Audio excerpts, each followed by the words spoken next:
नमस्कार दोस्तों, एक बार फिर से मेरे यूट्यूब चैनल पर आप सबका स्वागत है। और आज हम बजट का पार्ट 2 डिस्कस करने वाले हैं। इसमें हम लोग budget cycle in India discuss करने वाले हैं। पिछले वाले वीडियो में हमने concept, significance and important principles of budget को डिस्कस किया था। दोस्तों, अगर आप इस लेक्चर के पीडीएफ को प्राप्त करना चाहते हैं या पीपीटी को प्राप्त करना चाहते हैं, तो आप मेरे टेलीग्राम चैनल @पढ़ो तो ऐसे से जाकर प्राप्त कर सकते हैं।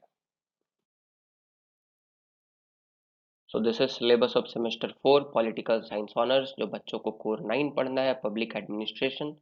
इसका हम लोग यूनिट 3 डिस्कस करने वाले हैं बजट, और इसका हम लोग पार्ट 2 डिस्कस करने वाले हैं बजट साइकिल इन इंडिया।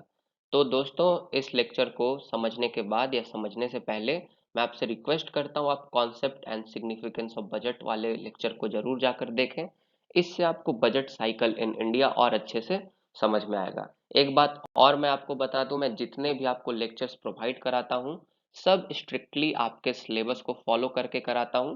और साथ ही साथ दोस्तों, जितने भी क्लासिक बुक्स हैं जो कि आपके एसेंशियल रीडिंग्स के पार्ट हैं, मैं उनसे आपको सारे लेक्चर्स को कंप्लीट कराता हूं। इसलिए आप बिल्कुल टेंशन ना लें, आपको क्वेश्चन इससे बाहर नहीं आएगा आपके सेमेस्टर एग्जाम में। और साथ ही साथ आप एक बार अगर इन लेक्चर्स को पूरा कर लेंगे, तो विश्वास रखिए मेरा, आप अगर यूपीएससी के क्वेश्चन को भी जाएंगे और सॉल्व करने की कोशिश करेंगे, मैं आपको गारंटी देता हूं कि 90% प्रश्न तो आप सॉल्व कर ही लेंगे। और आप जाकर कोशिश कीजिएगा, मैंने जो आपको म्युनिसिपैलिटी और पंचायती राज के बारे में बताया, उसको पढ़ने के बाद अगर आप यूपीएससी के प्रीलिम्स के क्वेश्चन देखे होंगे, तो मुझे पूरा विश्वास है कि आप उनको सॉल्व कर लिए होंगे। क्योंकि दोस्तों, आप इस चीज को दिमाग में सोचो ना, जितने भी ये सब एग्जाम्स होते हैं, स्टेट पीसीएस वाले या फिर यूपीएससी, सबका जो मिनिमम क्वालिफिकेशन है, जो मिनिमल जो एजुकेशनल रिक्वायरमेंट है, दैट इज ग्रेजुएशन, मतलब यूजी। तो भैया, आपको जो यूजी में पढ़ना है उसी टाइप का सिलेबस रहता होगा, लेकिन फिर भी आप जब पॉलिटिकल साइंस ऑनर्स करके जाते हैं और जब आप तैयारी करते हैं स्टेट पीसीएस या फिर यूपीएससी का, और आपको दोबारा से सब कुछ पढ़ना पड़ता है, कितना शर्म का बात है। भैया, हम क्या है, तो मैंने तो पॉलिटिकल साइंस ऑनर्स किया है। क्या किया है भाई पॉलिटिकल साइंस ऑनर्स? आपको कॉन्सेप्ट नहीं आता समझ में? आपने क्या किया 3 साल? तो दोस्तों, इस तरह से चीजों को पढ़ें कि आपको चीजें याद रहें और फ्यूचर में भी काम दे। एग्जाम पास करने से कुछ नहीं होने वाला, डिग्री बहुतों के पास है। तो बस ये थोड़ा सा मेरे तरफ से भाषण था। अगर आपको पसंद नहीं आया तो कोई बात नहीं, चलिए शुरू करते हैं आज का लेक्चर। हम थोड़ा सा पिछले लेक्चर का रिकैप करते हैं। जैसा कि मैंने आपको बताया था, हमारे संविधान में कहीं भी बजट शब्द का जिक्र नहीं है, कहीं भी बजट शब्द हमें नहीं मिलेगा। हमारा संविधान बजट शब्द के स्थान पर एनुअल फिनेंशियल स्टेटमेंट शब्द का प्रयोग करता है, जो कि आर्टिकल 112 में लिखा हुआ है। लेकिन दोस्तों, बजट शब्द इतना पॉपुलर हो चुका है आज के दिन कि हम कभी भी एनुअल फिनेंशियल स्टेटमेंट शब्द का प्रयोग नहीं करते। इसीलिए इस लेक्चर में भी मैं बजट शब्द का ही प्रयोग करूंगा। लेकिन इस बात को आप याद रखें कि हमारा संविधान बजट को एनुअल फिनेंशियल स्टेटमेंट कह के संबोधित करता है, और ये कहाँ लिखा हुआ है? आर्टिकल 112 में।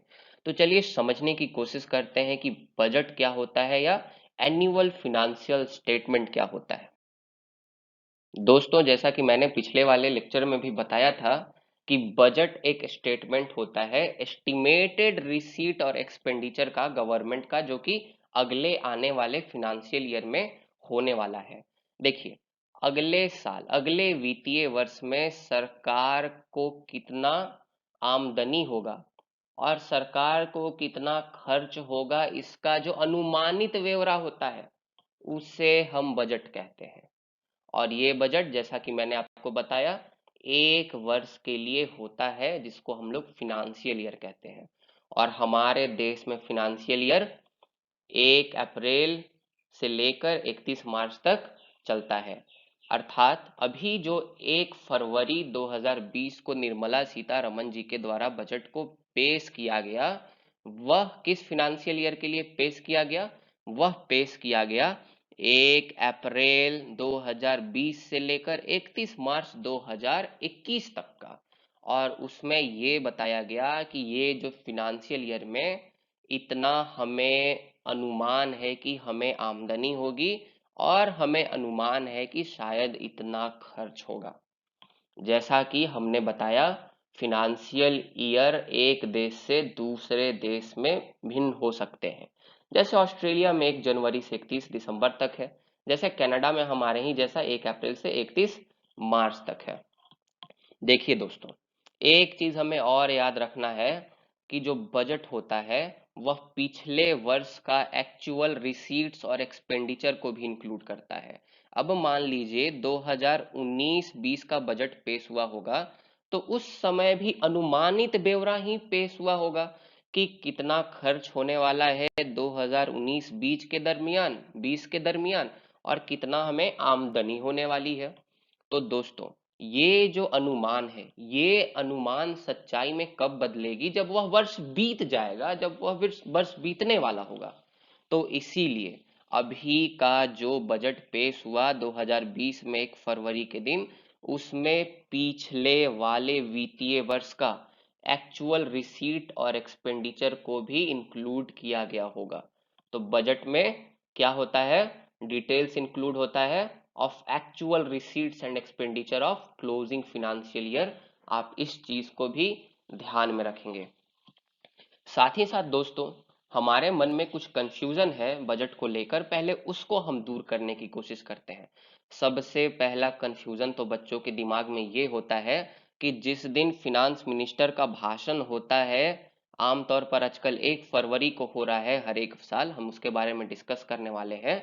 तो हम लोग सोचते हैं कि जिस दिन भाषण संपन्न हुआ उसी दिन बजट जो है पेश हुआ और साथ ही साथ अप्रूव कर दिया गया पार्लियामेंट के द्वारा। लेकिन ये गलत अवधारणा है।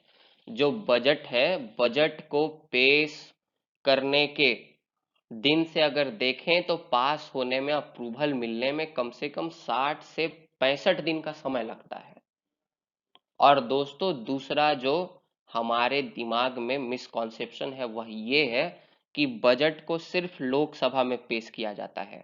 ऐसा नहीं है। बजट को सबसे पहले लोकसभा में पेश किया जाता है, लेकिन बजट को सबसे पहले लोकसभा में पेश करके तुरंत फिर राज्यसभा में पेश किया जाता है, और राज्यसभा में भी बजट पर चर्चा होती है। हाँ, ये दूसरी बात है कि बजट में वोटिंग राइट्स जो होता है वह सिर्फ लोकसभा के पास होता है, जिसके बारे में हम आगे चर्चा करने वाले हैं। तो मुझे उम्मीद है आपको ये छोटी मोटी बातें समझ में आ गई होंगी। अब हम बात करेंगे कॉन्स्टिट्यूशनल प्रोविजन, जो कि आर्टिकल 112 में दिए हुए हैं। जैसा कि मैंने आपको पहले बताया कि आर्टिकल 112 हमारे बजट को एनुअल फिनेंशियल स्टेटमेंट कह के संबोधित करता है।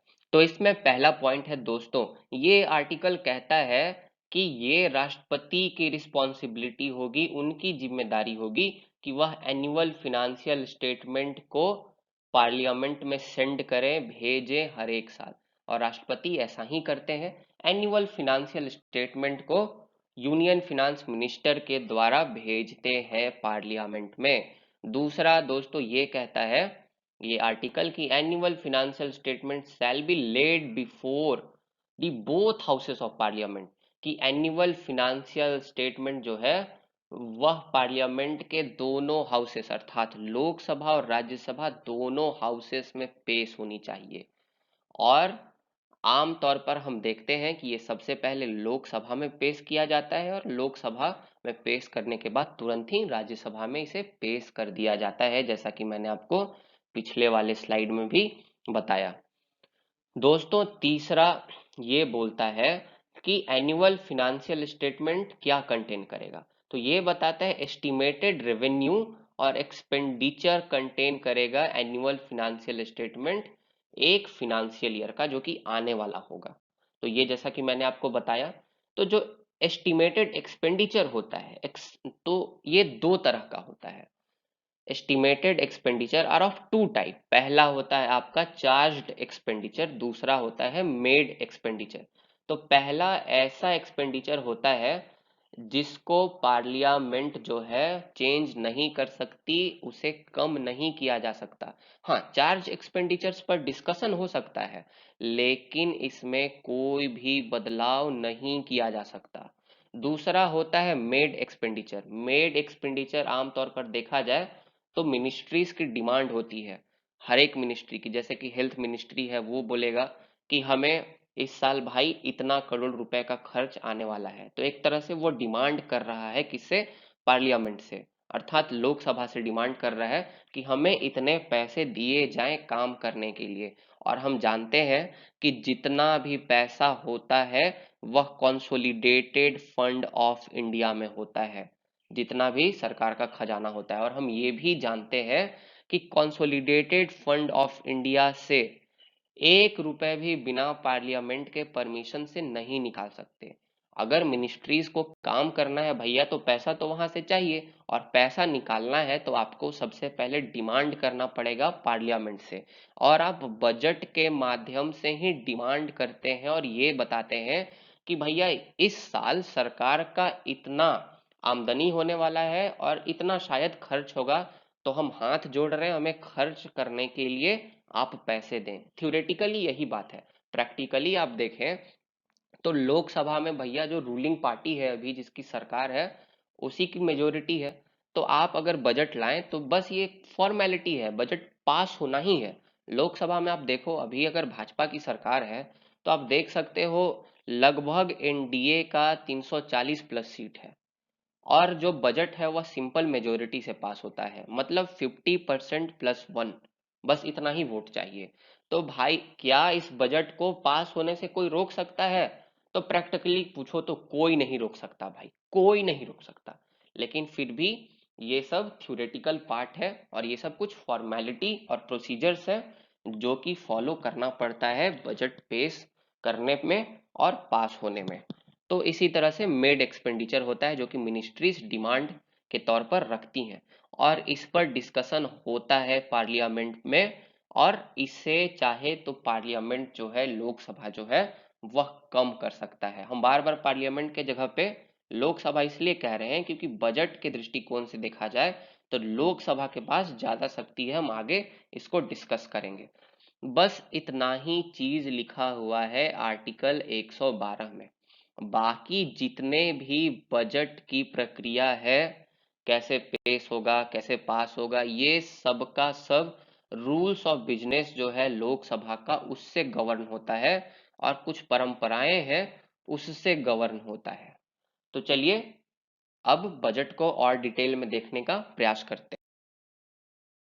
जैसा कि मैंने पिछले वाले स्लाइड में बताया कि हमारे पास कुछ चार्ज एक्सपेंडिचर होते हैं जिसको पार्लियामेंट भी नहीं बदल सकती, जो कि नॉन वोटेबल होता है। भैया ये एक बार बजट में इंक्लूड हो गया तो इसको पास करना ही करना है, ठीक है। और जो मेड एक्सपेंडिचर होता है वो अगर थ्योरेटिकली देखा जाए तो उसे रिड्यूस किया जा सकता है, लेकिन प्रैक्टिकली देखा जाए तो रिड्यूस नहीं किया जाता है, क्योंकि भैया जिस पार्टी की सरकार है उस पार्टी की मेजोरिटी है लोकसभा में, क्यों रिड्यूस करेगी। तो चलिए कुछ एग्जाम्पल्स हैं, इसको देख लेते हैं। जैसे मैं आपका जो प्रेसिडेंट है उसका सैलरी ये सब हो गया, आप इसको पढ़ सकते हैं, और भी बहुत सारी हैं, आप निकाल कर नेट से भी देख सकते हैं। जो 2016 या उससे पहले बजट को फॉलो करते होंगे उन्होंने ध्यान दिया होगा कि दो प्रकार के बजट को लोकसभा में पेश किया जाता था। एक सबसे पहले रेलवे बजट पेश होता था, जिसे रेलवे मिनिस्टर पेश करते थे, और उसके बाद फिर जनरल बजट पेश होता था जिसे फिनांस मिनिस्टर पेश किया करते थे। और दोस्तों, ये रेलवे बजट और जनरल बजट को अलग करने का जो प्रक्रिया है, ये शुरू हुआ था 1921 से। एक कमिटी बैठी थी, एक्वर्थ कमिटी, उन्होंने रिकमेंडेशन दिया कि अगर आप रेलवे को अगर इंडिया में इफिशिएंट बनाना चाहते हो तो आप जनरल बजट से रेलवे बजट को अलग कर दो। और इसी एक्वर्थ कमिटी के रिकमेंडेशन को फॉलो करते हुए जनरल बजट से रेलवे बजट को सेपरेट कर दिया गया था। और 1921 से यही प्रथा चली आ रही थी कि सबसे पहले रेलवे मिनिस्टर रेलवे बजट पेश करेंगे, उसके 2-3-4 दिन बाद जो जनरल बजट होगा वो यूनियन फिनांस मिनिस्टर के द्वारा पेश किया जाएगा। लेकिन 2016 अगस्त में जो मोदी सरकार है वह एक फैसला लेती है और वह फिर से रेलवे बजट और जनरल बजट को एक साथ मर्ज कर देती है। इसीलिए आप 2020 में देखें दोस्तों, तो 2020 में जनरल बजट ही मात्र एक पेश किया गया निर्मला सीतारमन के द्वारा, और यहाँ हमारे रेलवे मिनिस्टर ने कोई बजट को पेश नहीं किया। ये परंपरा 2017 से शुरू हो गई है कि जनरल बजट के साथ ही रेलवे बजट को भी पेश कर दिया जाता है। साथ ही साथ हमें एक चीज और याद रखना है दोस्तों, कि पहले जो बजट था, बजट पेश हुआ करता था last working day of Feb, अर्थात बात करें यूजुअली तो 28 फरवरी को बजट पेश किया जाता था। और हमने आपको बताया था कि भाई बजट को पास होने में 65 से 70 दिन का समय लगता है आमतौर पर। तो अगर आप 28 फरवरी से अगर इस समय को जोड़ें, तो भाई हमारा नया फिनेंशियल ईयर शुरू हो रहा है 1 अप्रैल से, हमें 1 अप्रैल से पैसा की ज़रूरत पड़ेगी। और भाई देख रहे हैं कि जो आपका बजट है वह मई महीने में पास हो रहा है, तो इससे सरकार को अपने खर्चे को चलाने में बहुत ज़्यादा समस्या होती थी, क्योंकि उस समय तक वह कॉन्सोलिडेटेड फंड ऑफ इंडिया से पैसे नहीं निकाल पाती थी जब तक बजट नहीं पेश हो पाया करता था।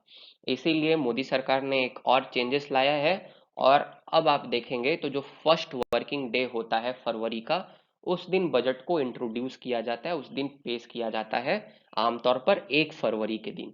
तो ये भी जो परंपरा है ये भी हाल फिलहाल से ही शुरू हुई है। इसीलिए आप देखेंगे 2020 में कब बजट पेश हुआ भाई, तो निर्मला सीतारमन जी ने 1 फरवरी के दिन पेश किया था, है ना।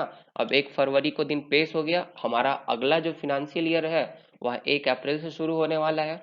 तो भाई 10-15 अप्रैल जाते जाते तक हमारा जो बजट है वह पास हो जाएगा, और तब अगर थ्योरेटिकली देखा जाए तो कंसोलिडेटेड फंड से पैसा निकालने का, खर्च करने का जो है वह सरकार को परमिशन मिल जाएगा पार्लियामेंट के द्वारा, तब वह खर्च कर सकेगी, तब उसको परेशानी नहीं होगी। तो इसलिए जो है वह बजट का जो टाइम जो है जब वह पेश होता था इसको भी बदल दिया गया है। तो जैसा कि आप देख सकते हैं, ये भैया पिक्चर है 2020 की, जब निर्मला सीतारमन जी ने बजट पेश किया था।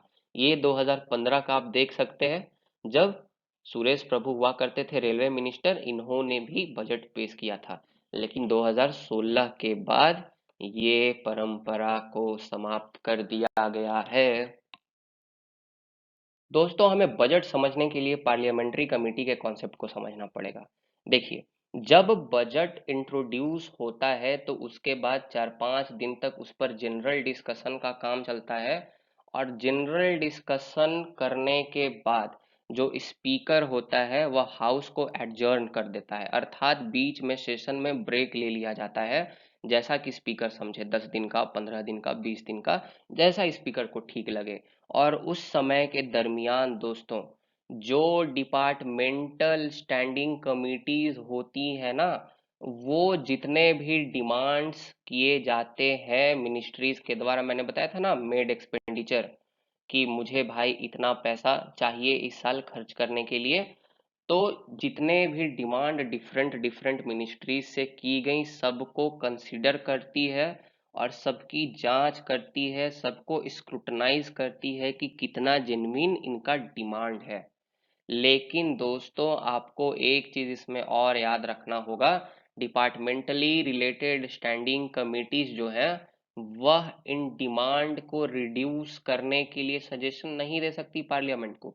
वह पार्लियामेंट के विवेक पर छोड़ा जाएगा कि रिपोर्ट देखने के बाद पार्लियामेंट क्या फैसला लेता है, लोकसभा के जो संपूर्ण सदस्य होते हैं एक साथ मिलकर क्या फैसला लेते हैं।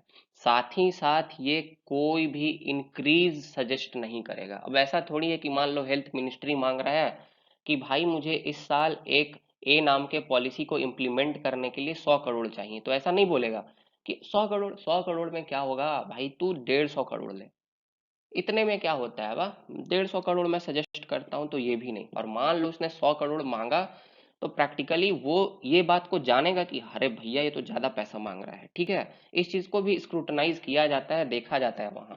लेकिन भाई ये पार्लियामेंट को सजेस्ट नहीं करेगा कि नहीं भाई 90 करोड़ में ही काम हो जाएगा इसका, 10 करोड़ आप काट लो इससे। तो किसी भी तरह का रिडक्शन और जो कट मोशन होता है वह भी पार्लियामेंट्री स्टैंडिंग कमेटी सजेस्ट नहीं करती अपने रिपोर्ट में, बस उसको स्क्रूटनाइज करती है, कंसीडर करती है और पार्लियामेंट को दे देती है रिपोर्ट बनाकर। और इसके आधार पर जो पार्लियामेंट है वह डिसाइड करती है कि हमें इन डिमांड्स को मानना चाहिए कि नहीं मानना चाहिए, इसमें कोई कमी करनी चाहिए कि जितना डिमांड है उसको पूरा कर देना चाहिए। आमतौर पर सभी डिमांड्स पूरी हो जाती हैं, क्योंकि भैया लोकसभा ही जो है डिमांड फॉर ग्रांट्स इस पर वोट करती है, और जो भी सरकार है उसका भाई लोकसभा में मेजोरिटी होता है। तो ऐसे ही डिमांड्स पास हो जाती हैं, पर ये एक प्रोसीजर का तरीका है, थ्योरेटिकल तरीका है जिसको आपको समझना पड़ेगा। तो इसीलिए मैंने यहाँ पार्लियामेंट्री कमिटीज के बारे में थोड़ा लिखा है। आपके दो तरह के पार्लियामेंट्री कमिटीज होते हैं, एडहॉक कमेटी, स्टैंडिंग कमेटी। जैसा कि मैंने आपको बताया कि एडहॉक कमिटीज ऐसी कमिटीज होती हैं जो कि टेम्पोरली कंस्टिट्यूट की जाती हैं, और जब इनका काम खत्म हो जाता है तो ये डिसॉल्व हो जाती हैं। स्टैंडिंग कमेटी परमानेंट कमेटी होती हैं जो सालों भर काम करती हैं। इनमें से सबसे इम्पोर्टेंट फिनेंशियल कमिटीज होती हैं, लेकिन अभी हमारे लिए ये हमारा कंसर्न नहीं है। इसको मैं जब पॉलिटी के लेक्चर्स पढ़ाऊंगा तो उसमें आपको समझा दूंगा। अभी हमारा कंसर्न है डिपार्टमेंटल स्टैंडिंग कमिटीज। तो दोस्तों और भी बहुत सारी स्टैंडिंग कमिटीज होती हैं, जैसे में committee to inquire, committee to scrutinise and control. साथ ही साथ होती है committees relating to day business of the house. उसके बाद हाउस कीपिंग कमिटीज और सर्विस कमिटीज, इस सब के बारे में बाद में पढ़ेंगे। बस ऐसी आपको कॉन्सेप्ट के क्लैरिटी के लिए मैंने यहाँ मेंशन कर दिया। तो दोस्तों ये है आपका लिस्ट डिपार्टमेंटल स्टैंडिंग कमिटीज का। जैसा कि मैंने बताया 24 ऐसी कमिटीज होती हैं डिपार्टमेंटली रिलेटेड स्टैंडिंग कमिटीज। जो 8 कमेटी होती है वह राज्यसभा के अंतर्गत काम करती है, और जो 16 कमेटी होती है वह लोकसभा के अंतर्गत काम करती है। साथ ही साथ आपको ये भी ध्यान रखना है कि ये departmental standing committees joint committee होती है, अर्थात इसमें राज्यसभा के भी सदस्य होते हैं, लोकसभा के भी सदस्य होते हैं। इसका मैक्सिमम स्ट्रेंथ 31 होता है, जिसमें से 21 सदस्य जो होते हैं वह स्पीकर के द्वारा लोकसभा से मनोनीत किए जाते हैं, अर्थात नॉमिनेट किए जाते हैं, और जो 10 सदस्य होते हैं वह राज्यसभा के चेयरमैन नॉमिनेट करते हैं। जितने भी कमिटीज होते हैं दोस्तों वह किसी न किसी मिनिस्ट्री को जरूर कवर करती है, और जो कमेटी जिस मिनिस्ट्री को कवर करेगी वह उसी के डिमांड को कंसीडर करेगी, स्क्रूटनाइज करेगी। लेकिन जैसा कि मैंने आपको कहा उसमें कोई भी रिडक्शन सजेस्ट नहीं करेगी, और साथ ही साथ कोई भी इंक्रीमेंट सजेस्ट नहीं करेगी। बस आप समझ सकते हैं कि एक तरह से वह उसको ट्रांसलेट करके दे देगी, एक उसका क्लियर पिक्चर करके दे देगी कि हाँ ये सब डिमांड्स है, ये सब पॉलिसीज है। अब जो भी कार्य करना है, निर्णय लेना है, वह पार्लियामेंट पर अर्थात लोकसभा पर निर्भर करता है कि वह रिडक्शन करेगी डिमांड में कि नहीं करेगी। हाँ, पार्लियामेंट जो है वह भी इंक्रीमेंट नहीं कर सकती डिमांड में, कि अगर मान लो हेल्थ मिनिस्ट्री बोल रहा है कि 100 करोड़ चाहिए, तो कल के डेट में लोकसभा बोल रहा है कि नहीं बेटा 100 करोड़ क्या चाहोगे, 120 लो भाई, हमारी सरकार है, अरे हम मेजोरिटी में, ऐसा नहीं होता। ठीक है। तो ये आपका जो 8 जो आपका राज्यसभा के जो राज्यसभा में जो है कमिटीज, उनका यहाँ पे 6 का नाम दिया हुआ है, और जो कमिटीज हैं इनका नाम नेक्स्ट स्लाइड में दिया हुआ है।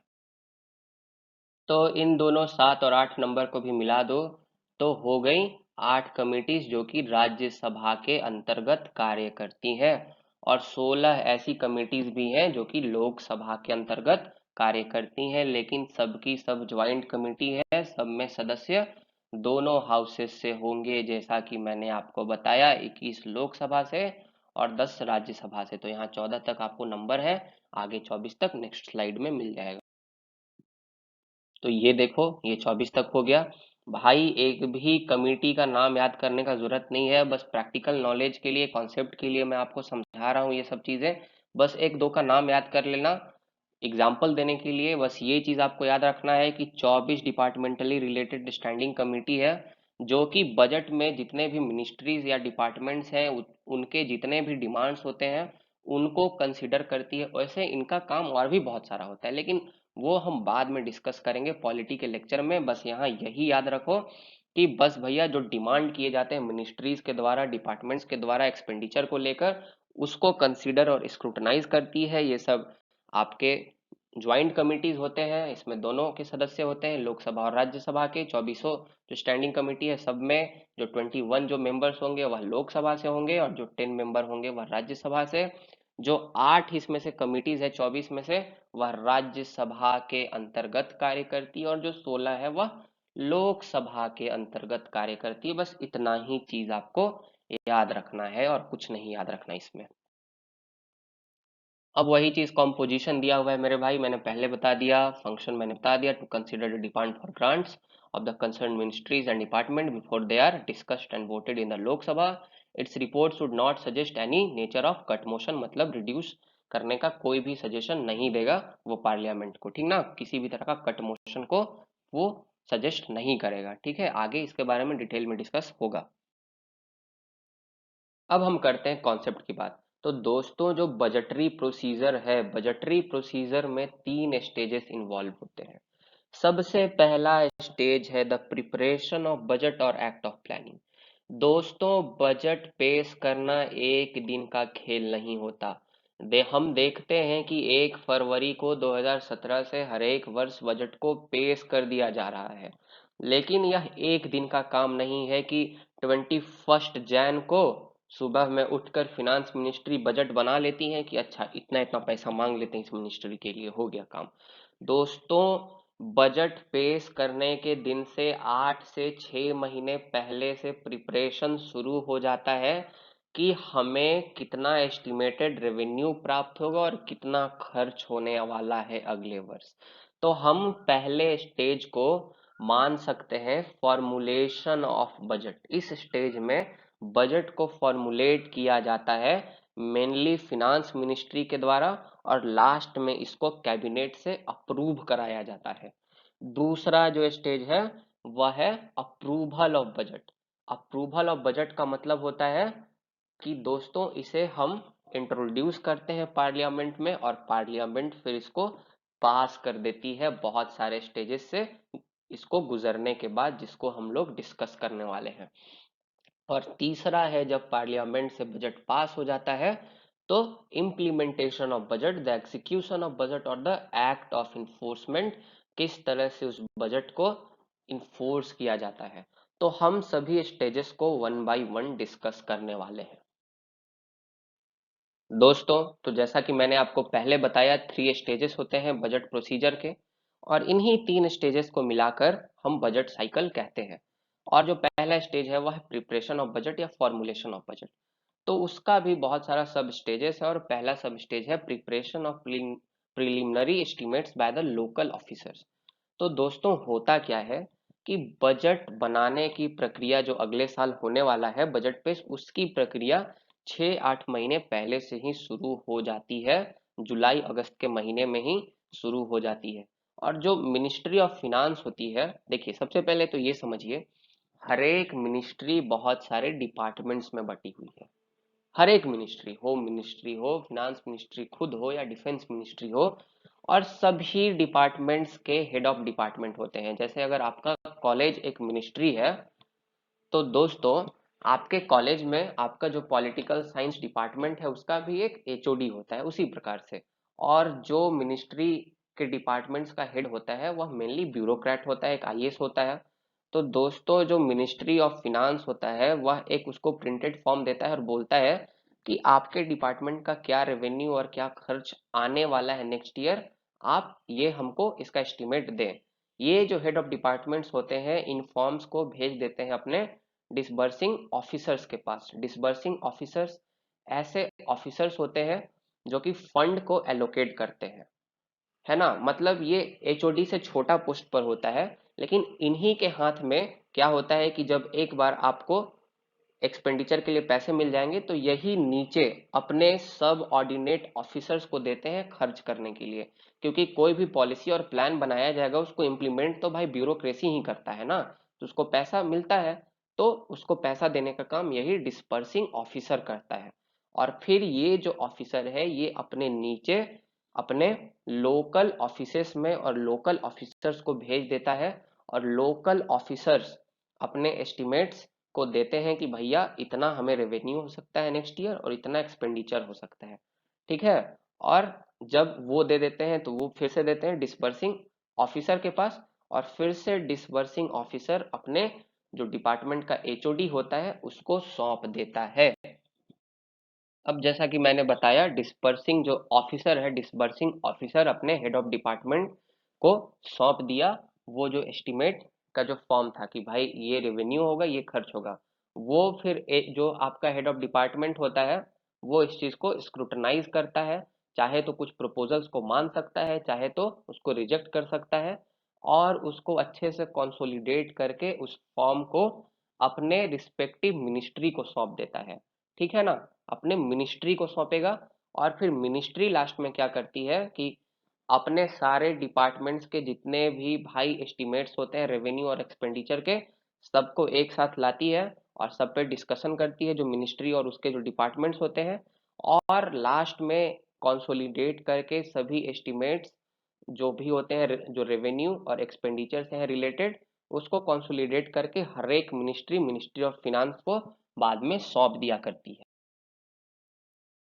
तो जैसा कि मैंने आपको बताया, जितने भी मिनिस्ट्रीज हैं वह अपने एस्टिमेटेड रेवेन्यू और एक्सपेंडिचर सौंप दिया करते हैं फिनांस मिनिस्ट्री के पास। फिनांस मिनिस्ट्री फिर उसको क्रिटिकली एग्जामिन करती है और देखती है कि कौन से मिनिस्ट्री के कितने रेवेन्यू और कितने एक्सपेंडिचर हैं, और फिर ये देखती है कि हमारे पास कितना फंड्स अवेलेबल है, और हमें अगर इतने बर्डन को अगले फिनेंशियल ईयर में लेना है तो हमें कितना टैक्स अगले साल लगाना चाहिए। और इसीलिए दोस्तों यहाँ पे लिखा हुआ है, on the basis of the estimated expenditure proposals regarding fresh taxes are made in the budget, in other words the budget are divided into two parts। एक तो एक्सपेंडिचर जो कि मांगा गया सभी मिनिस्ट्रीज के द्वारा, उसको कंसोलिडेट कर देती है जो कि आपका एक प्रॉपर बन जाता है एस्टिमेटेड एक्सपेंडिचर अगले साल के लिए, अगले फिनेंशियल ईयर के लिए। और इनकम साइड को प्रिपेयर कर लेती है फिनांस मिनिस्ट्री कि भैया टैक्स कितना लगाएंगे अगला साल की हम इतना बर्डन ले पाएंगे, हम ये एक्सपेंडिचर कर पाएंगे नेक्स्ट ईयर में। और ये इनकम साइड और एक्सपेंडिचर साइड तैयार कर लेती है आमतौर पर जो होती है फिनांस मिनिस्ट्री दिसंबर महीने तक ही। और बजट कब पेश होने वाला है भैया, तो फरवरी में होने वाला है। देख रहे हो बहुत पहले से काम चलता है। अब दिसंबर महीने में चीजें तैयार हो गई फिनांस मिनिस्ट्री के द्वारा, बस अब इसे कैबिनेट का अप्रूवल चाहिए। कैबिनेट का अप्रूवल मतलब प्राइम मिनिस्टर के साथ डिस्कस करेंगे, और जितने भी इंपॉर्टेंट मिनिस्टर हैं जो भी कैबिनेट रैंक के मिनिस्टर हैं सबके साथ डिस्कशन होगा। डिस्कशन होने के बाद कैबिनेट जो है वह बजट को अप्रूव कर देगी कि go ahead, go and introduce the budget in the parliament on the given time. यही होता है, नेक्स्ट में यही लिखा हुआ आपको मिलेगा। मैंने आपको बताया अप्रूवल बाय कैबिनेट होगा, ये आपका लास्ट सब स्टेज है पहले स्टेज का। इसमें वही होता है, the finance minister examines the budget estimate somewhere in January and in consultation with Prime Minister prepares his financial policy with regard to taxation etc. After that has been done, the budget is submitted to the cabinet for the joint consideration. It is so done because it is the cabinet which is responsible for laying down the general course of policy. When cabinet has approved, the budget is ready for being introduced in the parliament, and this is all about the first stage. अब दूसरे stage में क्या होगा, हम budget को introduce करेंगे। तो दूसरा जो स्टेज है वह है इनेक्टमेंट ऑफ बजट। देखिए दोस्तों, इसमें वही सब भाषण लिखा हुआ है कि भैया जब तक पार्लियामेंट अप्रूवल ना दे, जब तक पार्लियामेंट कानून ना बनाए, तब तक आप एक पैसा भी टैक्स किसी से कलेक्ट नहीं कर सकते हो, और कंसोलिडेटेड फंड ऑफ इंडिया से एक पैसा भी कहीं खर्च नहीं कर सकते हो। यही ज़रूरत है कि थ्योरेटिकली क्या करना पड़ता है, जितने भी कैबिनेट मिनिस्टर्स होते हैं जो गवर्नमेंट होता है उसको भाई लेना पड़ता है परमिशन पार्लियामेंट से। लेकिन प्रैक्टिकली बात करें तो भाई सरकार उसकी लोकसभा में मेजोरिटी उसका, उसको कौन रोकने वाला। फिर भी प्रोसीजर है, फॉलो करना पड़ता है, यही सब चीज़ इसमें लिखा हुआ है भाई, पढ़ लेना नहीं तो वीडियो लंबा हो जाएगा, इसलिए मैं इसको दोबारा पढ़ के टाइम ज़ाया नहीं कर रहा, ठीक ना। तो अब हम बात करेंगे इंट्रोडक्शन ऑफ बजट की। तो जैसा कि पहले ही मैं आपको बताया हूँ, आर्टिकल 112 कहता है कि president is responsible for laying down the budget in the parliament. इसलिए भैया बजट को प्रायर रिकमेंडेशन लेके प्रेसिडेंट से तब पेश किया जाता है लोकसभा में सबसे पहले, फिर उसके बाद राज्यसभा में पेश किया जाता है। और जैसा कि मैंने आपको बताया पहले, फिनांस मिनिस्टर उसको पेश करता है, first working day of Feb में पेश करता है, यूजुअली 1 फरवरी को पेश करता है, 11 बजे पेश करता है। ऐसा कोई कंपलसरी प्रोविजन नहीं है कि फिनांस मिनिस्टर ही इस चीज को पेश करे, पर भैया ये एक आपका कन्वेंशन चल चुका है, एक आपका परंपरा हो चुका है कि लोकसभा में फिनांस मिनिस्टर ही आपके बजट को पेश करते हैं। और जब बजट पेश करते हैं फिनांस मिनिस्टर, तो उसको हम लोग बजट स्पीच के रूप में जानते हैं। और वही चीज लिखा हुआ है, जैसे ही लोकसभा में इसको इंट्रोड्यूस कर दिया जाएगा, उसके तुरंत बाद इसको राज्यसभा में भी इंट्रोड्यूस करना पड़ता है बाय एनी अदर मिनिस्टर। कोई भी और मिनिस्टर इसको कर सकता है राज्यसभा में इंट्रोड्यूस, लोकसभा में इंट्रोड्यूस होने के बाद। अब भाई इंट्रोडक्शन के बाद जनरल डिस्कशन होगा, जो हाइलाइट्स होगा बजट का वो डिस्कस किया जाएगा दोनों ही हाउसेस में। राज्यसभा लोकसभा दोनों में आमतौर पर डिस्कस किया जाता है, लेकिन ज़्यादा महत्व होता है लोकसभा का, क्योंकि जो भी डिमांड जो किए गए हैं मिनिस्ट्रीज और डिपार्टमेंट के द्वारा, लास्ट में भाई उस पर वोट करना और उसको तय करना और देना, उन डिमांड को मानना, वह लोकसभा के हाथ में ही होता है। इस दृष्टिकोण से लोकसभा को जनरल डिस्कशन में ज़्यादा महत्व दिया जाता है, लेकिन आमतौर पर राज्यसभा भी इसमें डिस्कस करती है। लेकिन राज्यसभा को तो बजट के रिस्पेक्ट में ज़्यादा कोई पावर नहीं होता, बाद में हम देखेंगे। बस ये बजट को 14 दिन तक लटका के रख सकती है, डिले कर सकती है। आमतौर पर दोस्तों, जो आपका जो प्रतिपक्ष होता है, अर्थात जो अपोजिशन पार्टी होती है, उसको ज़्यादा से ज़्यादा समय दिया जाता है इस जनरल डिस्कशन में। और जो ऑपोजिशन है वह आमतौर पर क्या करता है, दे क्रिटिसाइज द लूप होल्स, जो कमियां होती हैं बजट की उसको देखता है, ठीक है। और वहीं दूसरी तरफ जो रूलिंग पार्टी के मेंबर्स होते हैं, वो एडमायर करते हैं बजट के वेरियस एस्पेक्ट्स को, कि हमारी सरकार ने ऐसे किया, ये किया, वो किया। आप देखते होंगे यही चीज दोबारा से लिखा हुआ है, as per the convention the members in opposition are allocated more time in the general discussion. जैसे कि मैंने आपको बताया, after general discussion on the budget is over, the house are adjourned for about 3 to 4 weeks। मैंने ये भी आपको बताया। और एडजर्न क्यों किया गया भैया, क्योंकि अब डिपार्टमेंटल स्टैंडिंग कमिटीज उन डिमांड्स को स्क्रूटनाइज करेंगी, और स्क्रूटनाइज करके फिर से रिपोर्ट सौंपेंगी लोकसभा और राज्यसभा दोनों में। लेकिन भैया जो अहम फैसला लेगा वह लोकसभा ही लेगा, क्योंकि उन डिमांड्स को मानना है कि नहीं मानना है, या लोकसभा के हाथ में ही है। राज्यसभा को इसमें कोई भी ज्यादा शक्ति नहीं होती, ठीक है ना। अब कॉन्सेप्ट समझने में दिक्कत नहीं होगा बिल्कुल भी, पीछे वाला स्लाइड ही फिर से रिपीट किया हुआ है। ये जो गैप पीरियड होता है, इसमें जो 24 डिपार्टमेंटल स्टैंडिंग कमिटीज होती हैं पार्लियामेंट की, एग्जामिन करती है और डिस्कस करती हैं डिटेल में demands for grants for the concern ministries and prepare the report on them. जैसा कि मैंने बताया, this reports are submitted to both houses, ठीक है। जैसा कि मैंने पिछले स्लाइड में भी बताया, दोनों हाउसेस में, लोकसभा राज्यसभा दोनों में, लेकिन लोकसभा को ज़्यादा शक्ति है, क्योंकि वही लास्ट में डिमांड मानने हैं नहीं मानने हैं इस पर वोट करेगी। राज्यसभा को इस दृष्टिकोण से कोई शक्ति नहीं होता, जो मैं बार बार बता रहा हूँ। तो जो अगला स्टेज है वह है voting on demands for grants. तो दोस्तों जो डिमांड्स थे, डिमांड्स को स्क्रूटनाइज कर लिया गया, अब इस पर वोटिंग होगी सिंपल मेजोरिटी से। अगर इन डिमांड्स को मान लिया जाता है तो ये ग्रांट्स बन जाएंगी। एक चीज यहाँ पे इंपॉर्टेंट आपको याद रखना है कि जब इन डिमांड्स को इंट्रोड्यूस किया जा रहा था स्टार्टिंग में लोकसभा में फिनांस मिनिस्टर के द्वारा, तो उन्होंने सभी मिनिस्ट्रीज के द्वारा किए गए डिमांड को उनके बिहाफ पर खुद से इंट्रोड्यूस किया था। लेकिन जब इन डिमांड्स पर वोटिंग होगा तो हर एक मिनिस्टर अपने डिमांड को लेकर खड़ा होगा। मान लो हेल्थ मिनिस्ट्री का कुछ डिमांड है, होम मिनिस्ट्री का कुछ डिमांड है, तो होम मिनिस्टर खड़ा होकर खुद इन डिमांड्स को लोकसभा के सामने रखेंगे, लोकसभा इस पर वोट करेगा, ठीक है ना। इसी तरह से आपके जो हेल्थ मिनिस्टर होंगे वह खड़े होकर लोकसभा से अपने डिमांड्स को मांगेंगे, और एक बार अगर डिमांड अगर पास हो जाता है तो वही हो जाएगा ग्रांट्स। तो इसीलिए इसको बोला जाता है voting on demands for grants. ऐसा इसलिए कराया जाता है, मान लो कल के डेट में बोला जाए हेल्थ मिनिस्टर से, अगर लोकसभा पूछे, क्योंकि लोकसभा को तो रिस्पॉन्सिबल है एग्जीक्यूटिव, तो अगर लोकसभा पूछे कि भाई 1,000 करोड़ रुपए दिया था स्पेंड करने के लिए हेल्थ को, क्या किए पैसे? तो मेरे को कहाँ आपने दिया था, मैंने तो नहीं मांगा था, आपने तो फिनांस मिनिस्टर को दिया था, उसने मेरे बिहाफ पे मांगा था, मैं क्या जानूं, उससे जाके समझो। मजाक कर रहा हूँ, लेकिन हाँ ऐसा हो सकता है, इसीलिए भैया खुद से खड़े हो, खुद से अपने जो भी मिनिस्ट्री का डिमांड है उस मिनिस्ट्री के डिमांड को आप खुद से मांगो, ताकि आपको रिस्पॉन्सिबल बनाया जा सके, ज्यादा आपको अकाउंटेबल बनाया जा सके, इन फ्यूचर बोला जा सके कि आपने स्वयं डिमांड मांगा था। अब आपने इन डिमांड्स का क्या किया, आप हमें इसके बारे में बताएं। तो ये सब चीजें है दोस्तों, यहाँ कुछ इंपॉर्टेंट चीजें हैं जो आपको ध्यान रखनी है, बाकी मैंने आपको सभी बता दिया।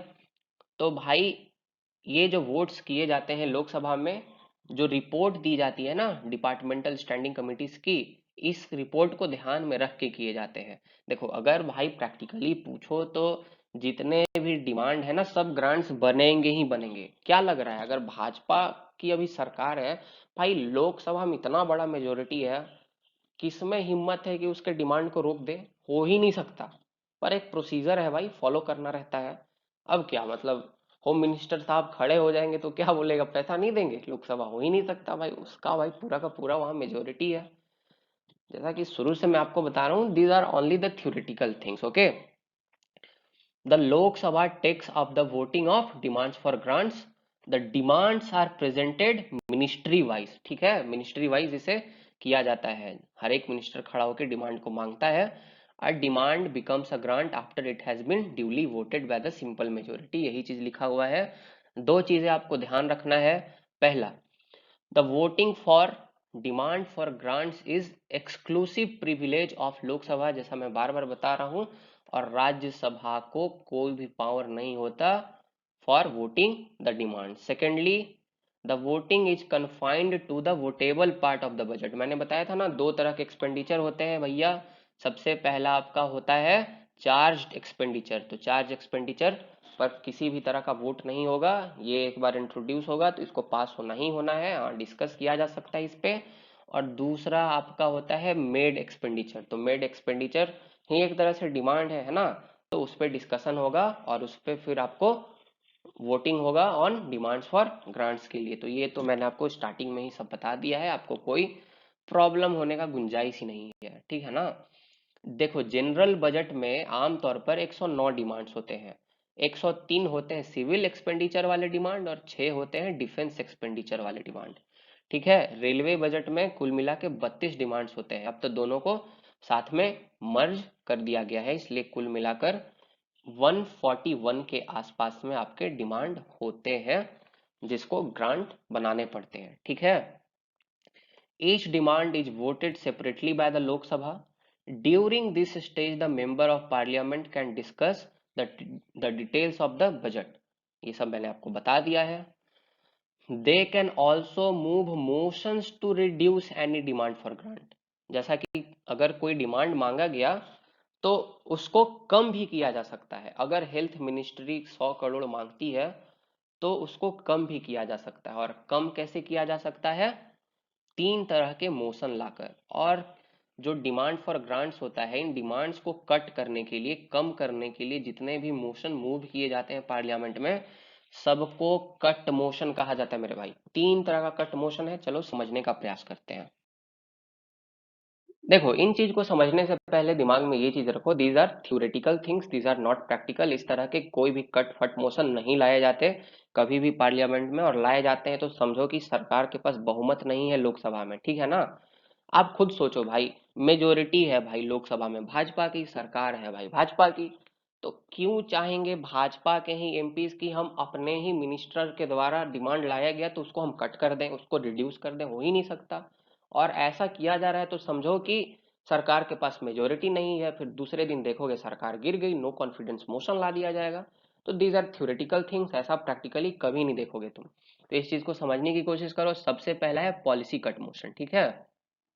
तो पॉलिसी कट मोशन में क्या होता है कि अगर कोई डिमांड मांगा जाता है एक पॉलिसी के लिए, तो उस पॉलिसी को ही डिसअप्रूव कर देती है पार्लियामेंट। एग्जाम्पल के तौर पर मान लो हेल्थ मिनिस्ट्री एक कोई प्रोग्राम लेकर आ रही है, 100 करोड़ रुपए की लागत है उसमें, और वो प्रोग्राम आपका नेशनल हेल्थ मिशन से रिलेटेड है, लेकिन आप जानते हैं कि नेशनल हेल्थ का एक पहले से प्रोग्राम चल रहा है आयुष्मान भारत के नाम से। तो भाई पार्लियामेंट सोचेगी, मतलब लोकसभा, क्योंकि लोकसभा ही इस पर वोट करती है ऑन द ग्रांट्स, ओके ना। The voting on demand for grants is done by the Lok Sabha. तो लोकसभा बोलेगी भैया हेल्थ मिनिस्टर इस तरह का प्रोग्राम पहले से चल रहा है, क्या करोगे ऐसा दोबारा प्रोग्राम लाके? तो पॉलिसी कट मोशन पास कर दिया जाएगा सिंपल मेजोरिटी से। ये जो 100 करोड़ का जो पैसा का जो है अमाउंट है, ये 1 रुपीज में कन्वर्ट हो जाएगा। मतलब जो भी आपका डिमांड है उससे सीधे 1 रुपया हो जाएगा। तो समझो कि जो पार्लियामेंट है उसने डिसअप्रूव कर दिया आपके डिमांड को। दूसरा है आपका इकोनॉमी कट मोशन। मान लो कोई मिनिस्टर कहता है कि मुझे रोड बनाना है भैया, यहाँ से कुछ दूर तक 100, कितना रोड बनाना है, 100 किलोमीटर, इसमें लागत कितना है भैया, तो 100 करोड़। पार्लियामेंट बोलेगी ज्यादा मांग रहा है यार, 100 करोड़ रुपए 100 किलोमीटर रोड बनाने में, नहीं, तेरा काम चल जाएगा कम से ही, ठीक है। तू ऐसा कर कि तू ले 50 करोड़ रुपए। तो अब क्या हुआ, इकोनॉमी कट हो गई। जो 100 करोड़ रुपए मांगे गए उसके जगह पे कितना दे दिया गया, 50 करोड़ रुपए दे दिया गया। इससे पॉलिसी को कोई नुकसान नहीं पहुंचा, लेकिन पॉलिसी के लिए जो डिमांड किया गया था वो डिमांड कम कर दिया गया by some rupees, by some money, okay. तो यही चीज लिखा हुआ है, it represents the economy that can be affected in the proposed expenditure. It states that the amount of demand be reduced by a specific amount, ठीक है। तो यही सारा चीज लिखा हुआ है। तीसरा है token cut motion. Token cut motion में क्या होता है ना कि अमाउंट को 100 रुपए से कम कर दिया जाता है, इससे कोई फर्क नहीं आता। मान लो 100 करोड़ का डिमांड है, उसमें 100 रुपए कम ही कर दिए तो उससे क्या फर्क पड़ता है। लेकिन टोकन कट मोशन इसलिए पार्लियामेंट, सॉरी मतलब लोकसभा, अभी लोकसभा का ही सारा काम है, पार्लियामेंट बोलूंगा तो उतना ज्यादा सटीक नहीं होगा। मान लो कोई पॉलिसी बनाया गया किसी मिनिस्ट्री के द्वारा, वो सब कंप्लीट है, उसका जो एक्सपेंडिचर है वो भी ठीक ठाक लग रहा है, लेकिन जो पॉलिसी है इनकम्प्लीट है, लोकसभा को लग रहा है इसमें और भी कुछ चीजें होनी चाहिए। तो भाई एक तरह से क्रिटिसाइज करने के लिए उस मिनिस्ट्री को टोकन कट मोशन ला दिया जाएगा। और जो अमाउंट वो मांगी डिमांड में, मान लो वो मांगी 100 करोड़ रुपए, तो 100 करोड़ रुपए में 100 रुपए कम कर दिए जाएंगे। तो 100 करोड़ में 100 रुपए कम ही कर दो तो कुछ फर्क नहीं पड़ने वाला। सो ये जो होता है token cut motion, this is more expressive in nature, ठीक ना, and it does not have any substantial value, okay. तो ये 3 तरह के कट मोशन होते हैं। अब जो डिमांड्स हैं वह मान लिए गए, क्या डिमांड मान लिए गए, उसे ग्रांट्स बना दिए गए। तो अब क्या कॉन्सोलिडेटेड फंड ऑफ इंडिया से सरकार पैसे निकाल सकती है? जवाब है नहीं। जब तक आप कानून नहीं बनाते तब तक आप कंसोलिडेटेड फंड से ना 1 रुपया निकाल सकते हैं, ना आप 1 रुपया टैक्स कलेक्ट कर सकते हैं जनता से।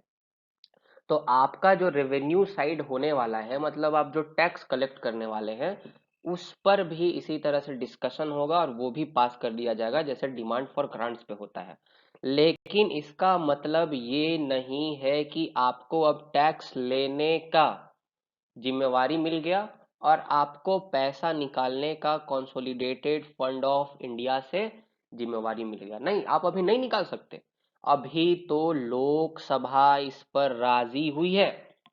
लेकिन हम जानते हैं कानून कैसे बनता है, जब लोकसभा एक बिल पास करे, राज्यसभा एक बिल पास करे और जब राष्ट्रपति उस पर साइन करे, तो जितने भी डिमांड फॉर ग्रांट्स को एक्सेप्टेंस मिली सबको एक बिल में रख दिया जाता है, ठीक है। और उसको कहा जाता है अप्रोप्रिएशन बिल। यह मेयरली एक प्रोसीजर ही होता है, एक फॉर्मल प्रोसीजर है, इसको पास होना ही होना है, क्योंकि पहले ही लोकसभा ने इस पर वोट कर दिया। जो डिमांड्स फॉर ग्रांट्स है तो भाई इसको तो चेंज वेंज करने वाला है नहीं, राज्यसभा को कोई ज्यादा सख्ती इसमें है नहीं, राष्ट्रपति साइन करवे करेगा। तो इसमें तो ऐसा कोई टेंशन का बात नहीं है मेरे भाई। तो एक एप्रोप्रिएशन बिल, एप्रोप्रिएशन का मतलब होता है खर्च करने का, मतलब जो अधिकार दे दे सरकार को कि जितने भी आपके डिमांड को ग्रांट बनाए गए हैं उस आधार पे आप कंसोलिडेटेड फंड से रुपए ले सके। इसलिए एक कानून बनाने, इसलिए एक बिल ला रहे हैं, एप्रोप्रिएशन बिल। तो ये पहले लोकसभा से पास होगा, होगा ही, क्योंकि सभी ग्रांट्स को जब एक्सेप्टेंस मिल गया है तो क्यों नहीं पास होगा, पास होगा। ये अप्रोप्रिएशन बिल पास होगा, पास होकर कहाँ जाएगा, राज्यसभा। राज्यसभा इस पे चाहे तो बदलाव करने के लिए कुछ रिकमेंडेशन दे सकती है, और नहीं अगर माना जाएगा लोकसभा के द्वारा तो कोई बात नहीं, फिर भी बिल पास हो जाएगा। और ज्यादा से ज्यादा क्या राज्यसभा कर सकती है, 14 दिन तक इस बिल को रोक कर रख सकती है, ठीक है। और उसके बाद ये राज्यसभा से भी पास हो जाएगा, राज्यसभा के पास जब जाएगा वहां से पास हो जाएगा, फिर उसके बाद राष्ट्रपति के पास जाएगा, राष्ट्रपति साइन कर देंगे तो ये अप्रोप्रिएशन एक्ट बन जाएगा। और तब जितने भी डिमांड ग्रांट्स बने और जितने भी कंसोलिडेटेड फंड ऑफ इंडिया से पैसे निकालने की जिम्मेदारी मिली सरकार को लोकसभा के द्वारा, उस अनुसार अब सरकार कंसोलिडेटेड फंड से पैसे खर्च कर सकेगी। इसी तरह से टैक्स कलेक्ट करने के लिए भी एक आपको कानून चाहिए, बिना कानून बनाए आप टैक्स को कलेक्ट नहीं कर सकते, ठीक है। तो इसके लिए एक फिनेंशियल बिल तैयार किया जाता है, जितने भी टैक्सेशन के प्रपोजल्स होते हैं सबको एक साथ पुट करके एक फिनेंशियल बिल बना दिया जाता है। और फिनेंशियल बिल क्या होता है भैया, लोकसभा से पास होता है, राज्यसभा के पास वही फिर हाल है भाई, 14 दिन के लिए इसको क्या करेगा, रोक के रख सकता है, लेकिन भाई 14 दिन तक ही डिले कर सकता है ना, फिर उसके बाद राष्ट्रपति के पास जाएगा, राष्ट्रपति साइन करेंगे, ये फिनेंशियल बिल फिनेंशियल एक्ट बन जाएगा। अब पूरे तरह से बजट तैयार हो गया। जब फिनेंशियल बिल पास हो जाता है और एक्ट बन जाता है तो समझते हैं कि बजट की जो प्रक्रिया है वो पूरे तरह से संपन्न हो गई, बजट हमारा पास हो गया है पार्लियामेंट के द्वारा, ठीक है। तो यही बिल सुनिश्चित करता है कि बजट पास हो गया। वही चीज लिखा हुआ है कि दोनों जो बिल है, अप्रोप्रिएशन बिल और जो फिनेंशियल बिल, इन दोनों को 14 दिन तक लेट कर सकता और कुछ नहीं कर सकता। राष्ट्रपति इन दोनों बिल्स को रिटर्न नहीं कर सकते, लेकिन ऐसा नहीं है कि इन दोनों बिल्स पर साइन करने के लिए राष्ट्रपति बाध्य है, ऐसा कोई कानून नहीं है, ऐसा कोई प्रोविजन नहीं है कॉन्स्टिट्यूशन में, लेकिन आमतौर पर राष्ट्रपति इसको साइन कर ही देते हैं, ठीक है। और इस तरह से आपका जो बिल, जो आपका बजट है, बजट पूर्ण रूप से पास हो जाता है। स्वाहा। अब दोस्तों आता है तीसरा stage, that is the execution of the budget. आपने बजट को फॉर्मुलेट किया, आपने बजट को पास करा लिया पार्लियामेंट से, अब आप इसको एग्जीक्यूट करेंगे, अर्थात पार्लियामेंट ने आपको जो पैसे खर्च करने के लिए दिए हैं आप उसको खर्च करेंगे, साथ ही साथ जो आप पे जिम्मेदारी है रेवेन्यू कलेक्ट करने की आप उसको कलेक्ट करेंगे। उसका सबसे पहला सब स्टेज है असेसमेंट एंड कलेक्शन। इसमें क्या होता है, जितने भी गवर्नमेंट ऑफिशियल्स होते हैं वह एक लिस्ट बनाते हैं कि कौन से कॉरपोरेशन और कौन से व्यक्ति से कितना टैक्सेस लेने हैं, कितने प्रकार के टैक्सेस लेने हैं और हमें किस प्रकार से लेने हैं, डायरेक्टली लेने हैं या इनडायरेक्टली लेते हैं। तो ये होता है फर्स्ट स्टेज में असेसमेंट एंड कलेक्शन। दूसरा कस्टडी ऑफ फंड्स। तो दोस्तों जितने भी फंड्स आते हैं कलेक्ट होके, जितने भी रेवेन्यूज आते हैं वो दोस्तों सेफ कस्टडी में रहते हैं। System of check has introduced. Check वाला सिस्टम को इंट्रोड्यूस कर दिया गया है। पहले जो था दोस्तों वो बहुत ज्यादा पब्लिक मनी जो था वह ट्रेजरी में आपको रखा जाता था, लेकिन अब एक बैंकिंग सिस्टम को डेवलप कर लिया गया है और जितने भी सेंट्रल बैंक्स हैं वह सभी जो है सरकारी ट्रांजैक्शंस को इसको कैरी करते हैं। और इसमें से सबसे इंपॉर्टेंट है reserve bank and state bank of India which conduct the treasury businesses of government of India. और गवर्नमेंट जो है वह सब ट्रेजरीज और डिस्ट्रिक्ट ट्रेजरीज भी मेंटेन करके रखती है टू सुपरवाइज ओवर देम, उनकी देखभाल करने के लिए। ये दूसरा आपका हो जाता है सब stage with in the execution of budget. तो दोस्तों वीडियो बहुत ही लंबा हो गया है, इसको चलिए जल्दी से वाइंड अप करते हैं। तो तीसरा जो स्टेज है वह है disbursement of funds. This is nothing but the process of withdrawal of money from the treasury for payments of various liabilities. चौथा है आपका दोस्तों अकाउंटिंग, ताकि आपके पास एक हिसाब रहे, एक रिकॉर्ड रहे फिनेंशियल ट्रांजेक्शन का, ताकि इससे ये सुनिश्चित हो सके कि जिस तरह से लेजिस्लेचर ने आपको पैसे दिए हैं आप उसी तरह से खर्च कर रहे हैं, आप उन्हीं कामों के लिए खर्च रहे है। और साथ ही साथ ये भी सुनिश्चित हो सके कहीं आप अपने बजटरी लिमिट को क्रॉस तो नहीं कर रहे। साथ ही साथ जब आप रिकॉर्ड्स मेंटेन करके रखते हैं और जब आप अकाउंटिंग करते हैं तो इससे आपको पॉलिसी फॉर्मुलेशन और प्रोग्राम मेकिंग में भी मदद मिलता है। और भी बाकी चीजें किस तरह से आपको रिपोर्ट्स दिया जाता है वो सब चीजें लिखी हुई है, आप इसको पढ़ लेंगे दोस्तों। और यहीं पे आपका बजट साइकिल इन इंडिया समाप्त होता है। तो धन्यवाद दोस्तों। अगर आपको वीडियो पसंद आया, अगर आपको सारे कॉन्सेप्ट समझ में आए, तो भाई वीडियो को लाइक कर दो, वीडियो को शेयर करो और साथ ही साथ सब्सक्राइब करो मेरे चैनल को। और दोस्तों जो बेल आइकन है उस पर भी क्लिक करो और देखते रहो पढ़ो तो वैसे, और पढ़ते रहो विद पढ़ो तो वैसे। धन्यवाद दोस्तों।